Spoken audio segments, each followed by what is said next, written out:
Falando de culinária, o mundo é um lugar grande, bonito e cheio de aventuras. E as redes de fast food ao redor do mundo estão todos os dias tomando decisões que são ousadas, criativas e às vezes incrivelmente difíceis de explicar. Por isso, hoje vamos conferir alguns itens estranhos de fast food de várias partes do mundo.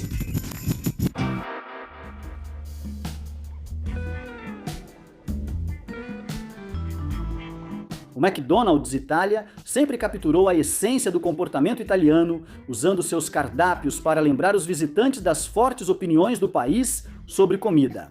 A introdução dos nuggets de espinafre com parmesão é um bom exemplo disso. Eram pedaços do tamanho de nuggets de frango, disponíveis por tempo limitado, feitos de espinafre e parmesão, uma combinação clássica italiana. Espinafre e parmesão aparecem juntos em tudo, desde recheios de massas até legumes recheados em todo o país. Claro, servir em forma de nugget é uma maneira incomum de apresentar sabores italianos, mas certamente é uma escolha bem pensada. O parmesão adiciona uma profundidade acentuada e salgada que os nuggets de frango comuns não têm. E o espinafre impede que tudo gire só em torno do queijo. Ser mais saudável que um nugget comum é discutível, pois a quantidade de parmesão provavelmente anula os benefícios do espinafre. Mas eles realmente oferecem uma experiência de sabor diferente e que faz total sentido no contexto em que foram servidos.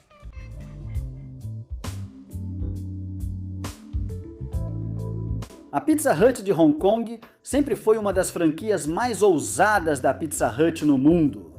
Então, quando eles colocaram carne de cobra na pizza, ninguém ficou surpreso. Ok, já chega dessa piada com esse chiado. É isso mesmo, essas fatias rastejantes vinham com carne de cobra. Embora cause estranheza em alguns lugares, a carne de cobra tem raízes profundas na culinária cantonesa, sendo consumida há séculos. Carnes de cobra-rato chinesa, crate de faixas e cobra de faixa branca são desfiadas e usadas como cobertura para recriar o sabor de um tradicional ensopado de cobra de inverno. Por que inverno? A carne de cobra é vista como algo que aquece o corpo, especialmente nos meses frios. Agora você sabe, e saber é metade da batalha. Visto por esse ângulo, a pizza de carne de cobra não é a Pizza Hut saindo do padrão. Pizza Hut se adapta à cultura alimentar local, que tem forte tradição culinária nesse ingrediente. É a Pizza Hut dizendo: reconhecemos, valorizamos e apreciamos vocês. O resultado é uma pizza com sabor mais próximo de frango ou peixe suave do que de algo marcante, já que a carne de cobra é suave e levemente borrachuda.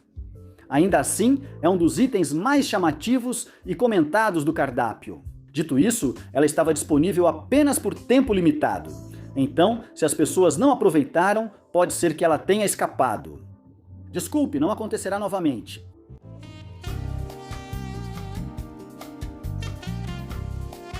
Este aqui é impressionante, não só por ser incomum, mas porque todos poderíamos facilmente nos apaixonar e talvez o mundo realmente precise disso. Pronto? A KFC, no Reino Unido, lançou um copo de café comestível feito de wafer coberto com chocolate branco, criado para bebidas quentes. O chocolate branco funciona como isolamento, impedindo que o líquido deixe o biscoito mole imediatamente.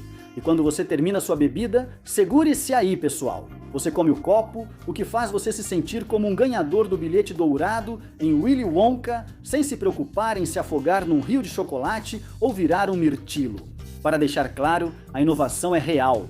O copo comestível resolve o desperdício de copos descartáveis da melhor forma. O biscoito até absorve um pouco do sabor do café também, ou seja, a última mordida tem gosto de um abraço da sua bebida favorita. Dá ao seu café a chance de dizer: eu também te amo. Muito bem, KFC do Reino Unido. Muito bem mesmo.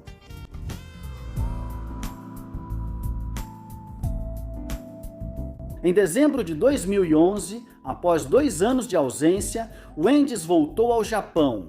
E para marcar a ocasião, eles decidiram cobrir seu mais novo lançamento com um ingrediente muito sofisticado, mas altamente polêmico: foie gras. Isso mesmo! O Wendy's colocou foie gras em um hambúrguer. Por que isso é polêmico? Bem, o foie gras geralmente é mal visto como ingrediente por causa dos métodos cruéis envolvidos em sua produção. Esses métodos envolvem confinamento intenso e manejo rígido, fazendo o fígado crescer até 10 vezes e alimentando à força os gansos. O problema é tão sério que vários países proibiram produção, importação ou venda de foie gras. A PETA também pressionou o Wendy's por isso em 2012. Mas, pelo que pudemos perceber, o Wendy's não estava tentando fazer nenhum tipo de declaração. Na verdade, eles só estavam tentando adicionar algo que soasse sofisticado ao cardápio. O hambúrguer Rossini de foie gras fazia parte de um cardápio premium no Japão, que também oferecia hambúrgueres de abacate com wasabi e frango grelhado com trufas e porcini. Em termos de ingredientes, o hambúrguer Rossini de foie gras era um hambúrguer de carne bovina que vinha com foie gras, manteiga de trufas e um preço considerável de $16. E só para poupar o seu tempo de procurar, isso dá mais ou menos 24, 20, 26 dólares. Naturalmente, um hambúrguer com esse preço só poderia estrear em um lugar. E esse lugar era o bairro Omotesando, em Tóquio, um dos distritos de compras mais sofisticados da cidade. A ideia do hambúrguer Rossini de foie gras parecia estranha, mas sua lógica fazia sentido. Analistas de restaurantes notaram que, na época, redes americanas de fast food tinham certo status de sofisticação no Japão. Por algum motivo, o aspecto americano da marca é visto como sofisticado e não casual nesse mercado, o que fez com que o Wendy's dissesse: "Segura minha cerveja". Ou seja, o que levou o Wendy's a ajustar a gravata, limpar a garganta e pegar a manteiga de trufas com uma boa dose de polêmica. Isso permitiu que se posicionassem de forma mais sofisticada, o que não seria possível em Cleveland. Sem ofensa, Cleveland.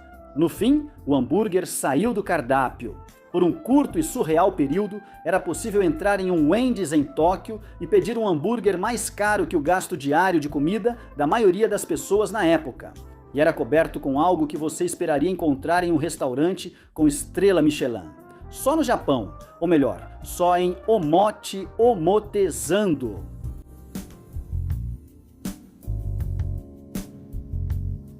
Enquanto o Wendy's no Japão se sofisticava, o Burger King na Tailândia foi totalmente na direção oposta. O hambúrguer de chocolate Hershey's deles é basicamente um Whopper padrão. Você sabe, hambúrguer com carne, pão, alface, tomate e um pouco de cebola, o de sempre. Mas depois, a loucura começou com molho de chocolate Hershey's como condimento. Novamente, não era incluído na refeição como algum tipo de sobremesa à parte, mas sim como um molho do hambúrguer. No entanto, falando globalmente, a combinação de doce com salgado não é tão incomum quanto pode parecer.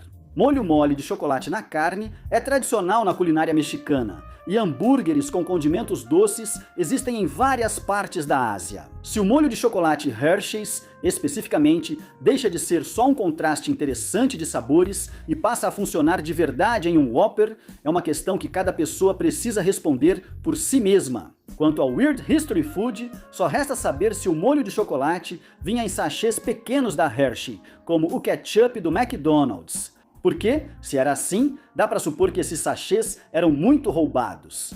Sério, quem não roubaria um sachê de chocolate Hershey's do tamanho de um de ketchup para animar a tarde?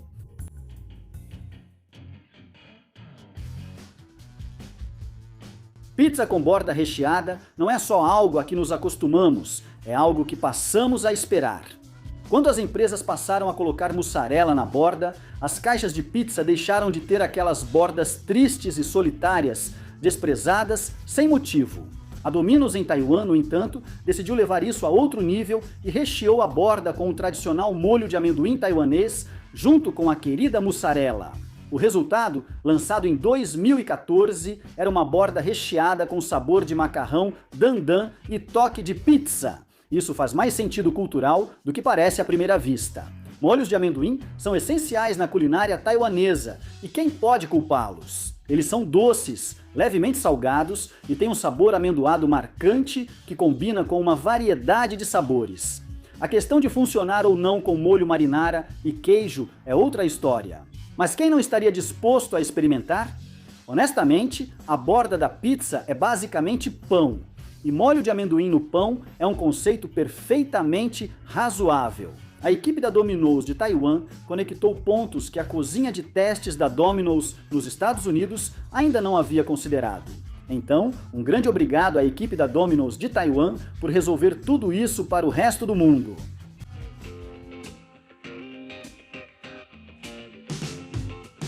Esta aqui quase não precisa de explicação, porque a ideia se vende sozinha de cara. A quesadilha de Cheetos estreou nas Filipinas no final de 2016 e é uma criação simples, mas gloriosa. Uma quesadilha recheada com Cheetos, sabor jalapeño e a mistura de 3 queijos do Taco Bell. E esses Cheetos não derretem, eles seguem crocantes no queijo derretido, como Deus quis. Assim, cada mordida tem uma textura única, dependendo de quando e onde você encontra um Cheeto. É caótico e estruturalmente imprevisível. E, segundo relatos, é um grande sucesso de vendas. A quesadilha de Cheetos não tenta ser sofisticada, ela tenta ser exatamente o que é. Item divertido, crocante, feito para comer sem parar, sem pedir desculpas por isso. E em um mundo onde os itens de fast food tentam sinceramente ser algo a mais, há algo realmente revigorante nesse tipo de honestidade. A questão é, por que isso ainda não está nos Estados Unidos? Sério, se alguém que trabalha na sede da Taco Bell estiver assistindo, tragam isso pra cá antes que a gente tenha que correr pra fronteira e ir direto para as Filipinas.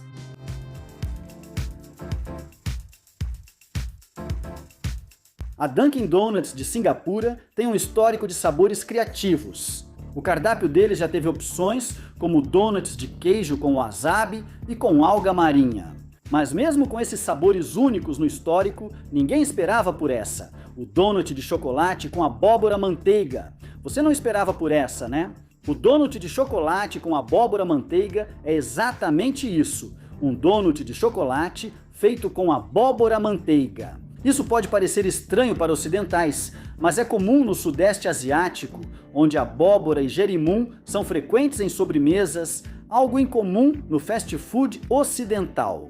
Segundo avaliações, a abóbora manteiga traz leve sabor terroso e doçura natural ao chocolate, e o resultado se assemelha mais a um donut doce e complexo do que a um vegetal com cobertura. Os americanos que ficaram loucos pelos sabores de pumpkin spice, que parecem chegar às prateleiras cada vez mais cedo a cada ano, vão entender o princípio imediatamente, porque é a mesma lógica de usar abóbora em sabores doces, só que aplicada de forma mais direta. Na verdade, se esse aqui chegar algum dia nos Estados Unidos, pode apostar que não vai demorar muito para toda mãe na fila do carpool estar comendo um e tentando nos convencer.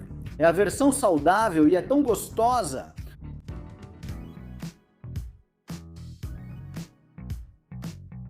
O muffin, por natureza, espera-se que seja doce. Afinal, é um bolo que se sacrificou pelo time e aceitou ser chamado de café da manhã. No entanto, o muffin de espinafre com legumes do Starbucks Hong Kong decidiu que já basta e rejeitou completamente esse acordo. Lançado como um item sazonal de primavera, em 2014, o muffin de espinafre com legumes era totalmente salgado, recheado com espinafre, brócolis e vagem, tudo unido por queijo. Os avaliadores sempre descreveram a experiência da mesma forma.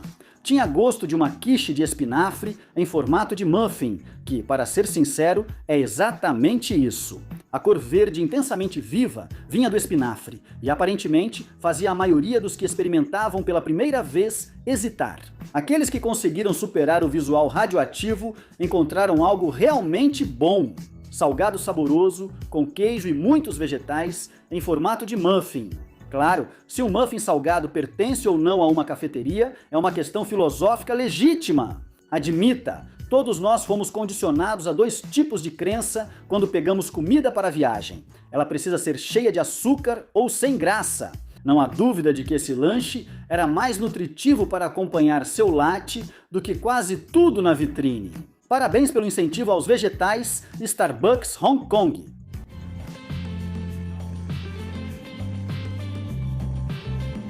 Por fim, o McMuffin é um dos itens mais certeiros do McDonald's.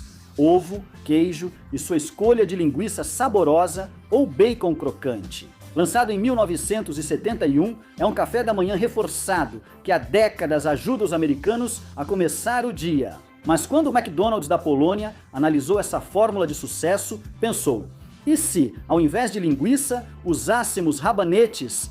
Aparentemente, a resposta foi um grande sim. E com a adição de queijo cottage e rúcula, eles de repente entraram de vez no mundo do McMuffin de rabanete. Para americanos, um McMuffin de rabanete parece um experimento da iniciativa Dharma, ou um produto falso criado para uma piada em Os Simpsons. Mas rabanetes são na verdade um ingrediente comum no café da manhã na Polônia, onde eles são consumidos regularmente com pão e manteiga e até mesmo junto com, segura essa, ovos. Com isso em mente, faz todo sentido que a combinação do queijo cottage cremoso com a crocância apimentada do rabanete e o sabor picante da rúcula fosse lógica. Simplesmente não é o que a maioria de nós imagina quando ouvimos a palavra McMuffin. Na verdade, é mais um Mac o que fim. De qualquer forma, se isso é uma melhoria no café da manhã ou uma crise de identidade do café da manhã, depende totalmente do ponto de vista de cada um. Os poloneses, ao que parece, aprovam rabanetes no sanduíche de café da manhã, porque desde sua introdução em 2019, ele se tornou uma adição permanente ao cardápio. Ele vende muito bem e é reconhecido por moradores e visitantes internacionais como um dos melhores e mais singulares itens regionais de café da manhã. Parabéns, Polônia! E avisem quando inventarem o McNuggets de rabanete, pois o Weird History Food pode querer fazer outro vídeo como este. E você, o que acha? E algum desses pratos parece algo que você gostaria de experimentar? Conte pra gente nos comentários abaixo e aproveite para curtir e se inscrever no canal. Depois, confira alguns desses outros vídeos do Weird History Food.